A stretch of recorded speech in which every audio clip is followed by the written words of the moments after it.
Сините покриви са покриви, които се правят само за една цел, да съхранят и т.е. да забавят водата от бързото и оттичане при силни дъждове. Това е в градовете, където има риск от претоварване на системата.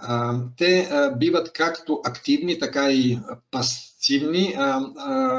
В активните имаме датчици, сензори, които гледат нивото на водата, кога да я пуснат към тръбите, докато пасивните те са само с ясно фиксиран дебит. Ако виждате тук при воронките имат даден отвор, който фиксира и постоянния дебит при един дъжд. Сложил съм още две картинки от други фирми. Идеята е, ако виждате дясната картинка, всъщност воронката има и отвор, който е на нивото на тези дистанционерите, т.е. ако имаме повече вода, за да няма риск от претоварване, имаме нещо, което е като авариен водоприемник. Казвам им, когато имаме син покрив, но и зелен, става или синьо-зелен или зелено-син.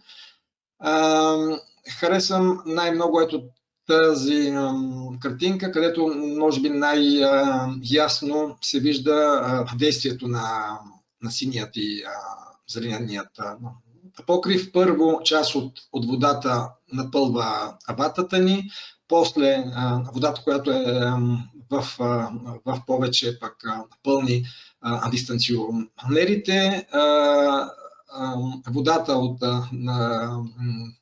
от дистанционерите с фиксирания дебит си отива и водата, която е в ватата, отива към корените на нашите растения. Имаме както екстензивни зелено-сини покриви, имаме интензивни зелено-сини и имаме дори зелено-сини паркинг покриви. И за да завърша с първата част от нашата презентация, исках да говоря за покривите с фотоволтаици. Значи, при всеки тип фотоволтаичен панел може да се намери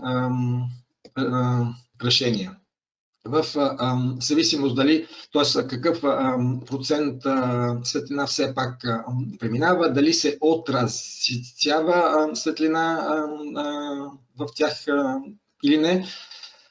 Като повечето фирми предлагат всъщност, за да против вятъра да се затежи с субстрата и растителността. Аз лично съм фен на ето този вариант. Първо, панелите са вертикални, второ, те си се затежават само с едни прости бетонови елементи.